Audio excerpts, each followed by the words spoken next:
Israel एक के बाद एक ऐसे फैसले ले रहा है जिसने दुनिया भर के मुस्लिम देशों के होश उड़ा दिए हैं। ये फैसले लेने से पहले इजराइल ना तो हिचक रहा है और ना ही उसे अंजाम की फिक्र है। फिलिस्तीन ने इजराइल के खिलाफ एक कदम उठाया, लेकिन इजराइल की बेंजामिन नेतन्याहू सरकार ने फिलिस्तीन पर हमलों की झड़ी लगा दी है। सबसे ताजा मामले में इजराइल के राष्ट्रीय सुरक्षा मंत्री इतमार बेन गिविर ने पुलिस को सभी सार्वजनिक स्थलों से फिलिस्तीनी झंडे हटाने का आदेश दे दिया है। इजरायली मंत्री इतमार बेन गिविर ने कहा है कि फिलिस्तीनी झंडा दिखाना आतंकवाद को समर्थन देने जैसा है। इजराइल की पुलिस से कहा गया है कि वो देश के किसी भी हिस्से में फिलिस्तीनी झंडे को ना लगने दे। अगर कोई फिलिस्तीनी झंडा लगाने की कोशिश करता है तो उसे तुरंत जेल में डाल दिया जाए। आपको बता दें कि इजराइल के कई हिस्सों में अरब मूल के लोग रहते हैं जो फिलिस्तीनियों का समर्थन करते हैं। अरब मूल के ये लोग कई बार इजराइल में सार्वजनिक स्थानों पर फिलिस्तीन के झंडे लगा देते हैं, लेकिन अब इजरायली मंत्री बेन गिविर ने पुलिस से साफ कह दिया है कि फिलिस्तीनी झंडे किसी भी कीमत पर नहीं दिखने चाहिए, क्योंकि इनसे यहूदियों की भावनाएं आहत होती हैं और लॉ एंड ऑर्डर खराब हो जाता है। आपको बता दें कि पिछले हफ्ते लंबे समय से सजा काट रहे एक फिलिस्तीनी कैदी की रिहाई के बाद उत्तरी इजराइल में उसके गांव को लाल, हरे और काले रंग के बैनरों से सजा दिया गया था, लेकिन इजराइल फिलिस्तीन के इस कदम से भड़क गया।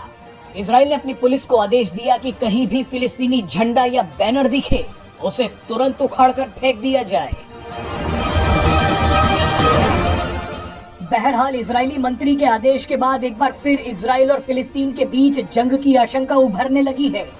इस पूरे तनाव का इस्तेमाल ईरान कर सकता है। ईरान की सरकार फिलिस्तीनी आतंकी संगठन हमास की मदद से इजराइल पर हमला करा सकती है। आपको बता दें कि ईरान की फौज गुपचुप तरीके से फिलिस्तीन को मदद देती आई है। बहरहाल आपको बता दें कि बेंजामिन नेतन्याहू की सरकार को इजराइल के इतिहास में सबसे खतरनाक सरकारों में गिना जा रहा है। इसका एक उदाहरण यरूशलेम की अल-अक्सा मस्जिद में देखने को मिला। आपको याद दिला दें कि इजरायली मंत्री इतमार बेन गिविर हाल ही में यरूशलेम में अल-अक्सा मस्जिद पहुंच गए थे। उनके मस्जिद पहुंचने पर संयुक्त अरब अमीरात और सऊदी अरब समेत कई मुस्लिम देश भड़क गए थे। इन देशों ने संयुक्त राष्ट्र से इजराइल के खिलाफ एक्शन लेने की मांग तक कर दी थी। फिलिस्तीन ने तो यहाँ तक कह दिया कि इजराइल अल-अक्सा मस्जिद को यहूदी मंदिर में बदलना चाहता है। बहरहाल आपको बता दें कि इजराइल ये सारे कदम अचानक इसलिए उठा रहा है क्योंकि नया साल शुरू होते ही कई देशों ने इजराइल की नई सरकार के खिलाफ षड्यंत्र शुरू कर दिया। फिलिस्तीन और मुस्लिम देशों को बेंजामिन नेतन्याहू पसंद नहीं है, लेकिन जब नेतन्याहू की सत्ता में वापसी हुई तो फिलिस्तीन के कहने पर कई देशों ने संयुक्त राष्ट्र में इजराइल के खिलाफ एक प्रस्ताव पेश कर दिया। इस प्रस्ताव में यरूशलेम से इजराइल के कंट्रोल को खत्म करने के लिए इंटरनेशनल कोर्ट से दखलंदाजी की मांग की गई। आपको बता दें कि यरूशलेम इजराइल के लिए सबसे पवित्र जगह है।